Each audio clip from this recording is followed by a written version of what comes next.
Alright guys, now that we understand the first two variables in the quantum mechanical model, we can go ahead and talk about the other two, orientation and spin.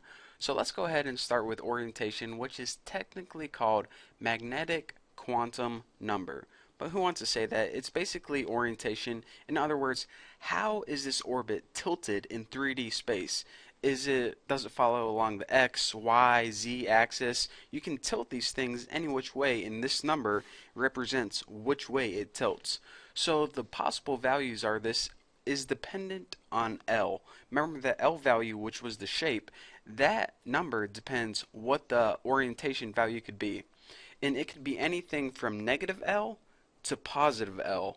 So for example, if L equaled 1, you could have orientation equal -1, 0, or 1. That means you have three different ways which why am I getting that little weird circle thing? You can have three different ways that your path can be oriented or tilted. And by path, I mean subshells. And if you still don't understand what I mean, check this out. So in this case where L equals 1, we have three different tilts. So if we went ahead and looked at the chart, the shape when L equals 1 is this. It looks like two balloons kind of pressed together. So you could either tilt it on the x-axis, left and right, the y-axis, up and down, or the z-axis, front to back. So whenever I say tilt, that's what I mean. You can tilt it or orient it in different directions. So now that we understand orientation, or hopefully you do, orientation means tilt. That's all you need to know. Let's go ahead and talk about spin. This is the easy one.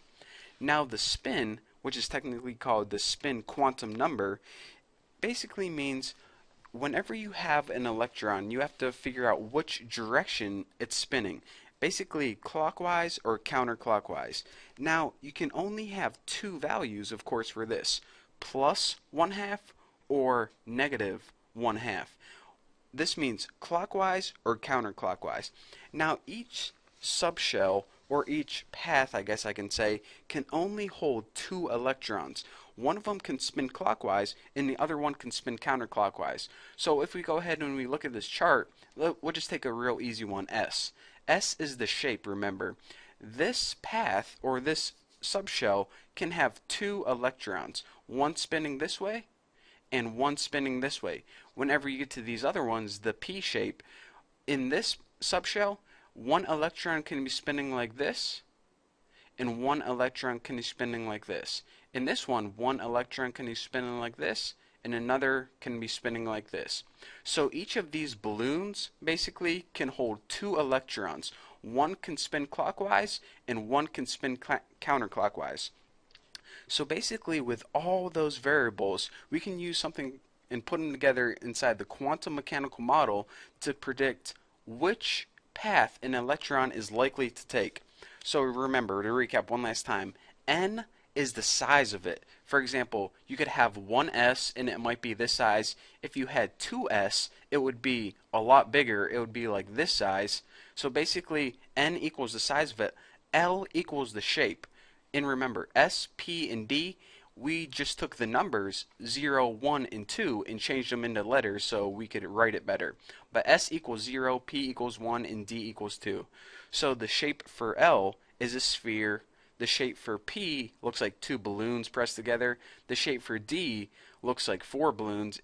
And sometimes you get this little donut thing. It actually gets really weird if you keep going on. But we'll just work with three different shapes for now. This is complicated enough. So N equals size, L equals shapes, and the higher it gets, the more complex they get. The ML, or the orientation, equals the tilt. Can it be tilted along the x-axis, the y-axis, the z-axis, or if you get even deeper, you can like pretty much tilt it any direction you want. And the MS, or in other words, the spin quantum number, just means in these little balloons, in these little areas, is the electron spinning clockwise or counterclockwise? And with all that information, that's all you need to know. Pretty much that's all you need to know for now. So even with this quantum mechanical model and all these numbers, we still can't predict 100% the path of an electron. These areas, these balloons as I'm calling them, are just areas where the electrons are likely to be, but it's not 100% guaranteed, that the electrons are going to be here. But for now, this is all our us chemists got. So it's pretty dang accurate, to be honest. It's just not 100%. So just remember that. So after all that, you're like, man, that isn't even guaranteed. But whenever you study electrons, some weird factors take place, and we'll talk about those later on. So now that you hopefully understand what the different variables are, now that we have broken this puzzle apart, I'm going to show you guys a really cool and really simple way where we can take all of these pieces and put them together, and finally everything, whenever it's tied together, you're going to see how much sense it makes and when in fact you would ever need this quantum mechanical model. So I know things may have gotten a little fuzzy, but promise I'm going to take all the pieces, put them back together in your brain. So thank you guys for watching. Don't forget to subscribe, and I'll see you guys in the next tutorial.